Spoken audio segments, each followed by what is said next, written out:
Beijing, China, in the airport right now, on our way to Mongolia. This is Matt got me doing this.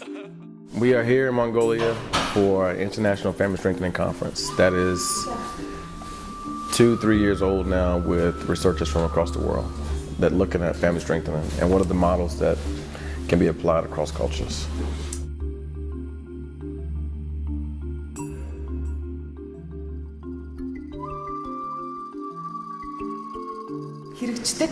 хэрэгчдэд нөлөөлдөг хүмүүс байна.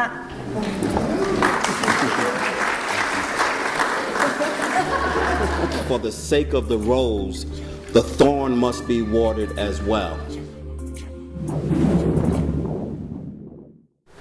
Mongolian man is brave and trustworthy and caring.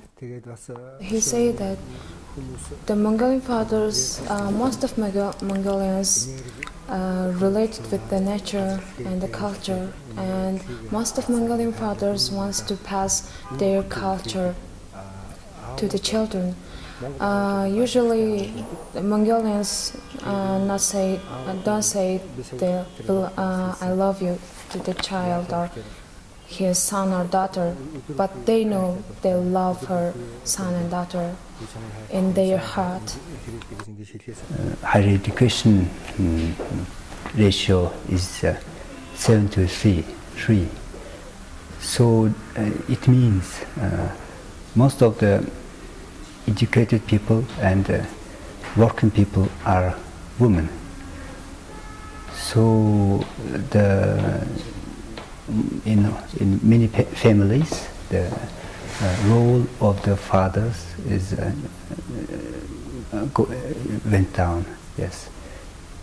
From our historical tradition, and nowadays we imagine man as like a Genghis Khan in appearance, and from early childhood we were taught that Mongolian man should not be talkative, should be just in few words expressing himself, but his major expression should go through his action.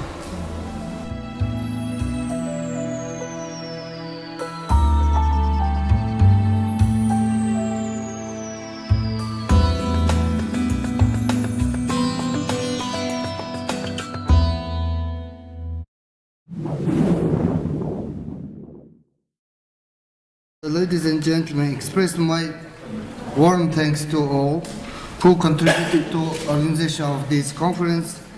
I declare opening of this proceedings and wish you every success in achieving goals of this conference. Thank you.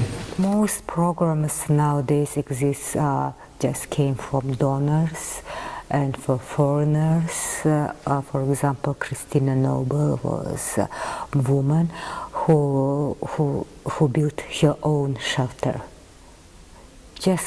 And there are a couple of NGOs who is trying to do those kind of services. For example, we have nowadays stronger NGO against domestic violence. And as I know, there are a lot of women who participated and in those programs and asked them help if they were abused. But nowadays I heard that some men arrived to this and said, "Oh,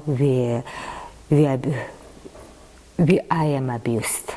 I have just this kind of things."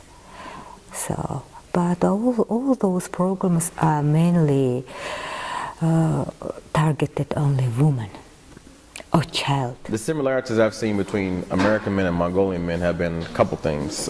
One is there's a deep sense of pride. There's a hard shell. Most often, the exterior is very hard because they've had to protect and also protect how they feel. But beneath that, there's pain. We've heard that. We've seen that, talking to some of these men. And what we heard just today in the last couple of days is that many of these men they address their pain by drinking. I mean, throughout the conversations here, we've heard that alcoholism is one of the major issues that affects the men here. And so it speaks to the pain that they carry, which is similar to the men that we serve in the U.S. They carry a heavy burden of disappointment, lack of achievement, wanting to be something that they can't be, but also wanting to provide for their families. I think now the challenges are like related into alcohol problems.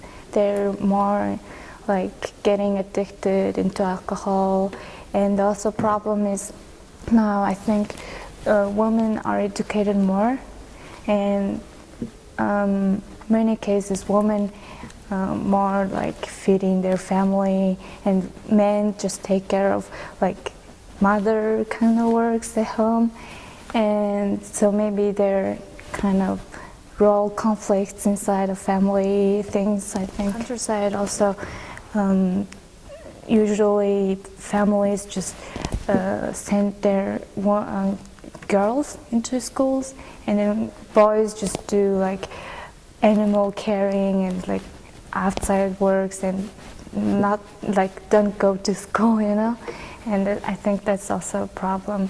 Families have no boundaries. And when you don't have boundaries, it makes it easy to understand the things that we need to fix our problems. And so our research tells us a lot about the benefit of fathers being in the lives of their children. I too was raised without a father in my home, and I now have a little boy and 2 girls that I'm the father of, and I understand very intimately how critical I am in their lives. And so we understand how important fathers are in the lives of their children. We do also understand that there are many barriers in our country that prevent our fathers to be involved in the lives of their children. It is the co-responsibility of family, community and government to join efforts to strengthen families. So if we think of government and community as 2 circles, it is important that they overlap in the middle. So we need to have evidence-based policy and evidence-based practice.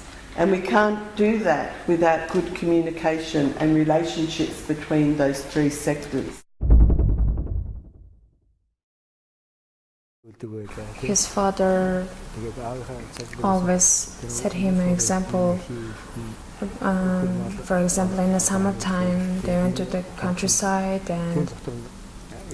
and he was feeding the domestic animal. Maybe it's kind of very efficiency, the work.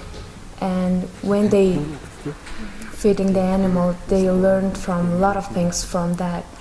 And also he has 4 children, 3 sons, 1 daughter, and he shows them example what he learned from his father.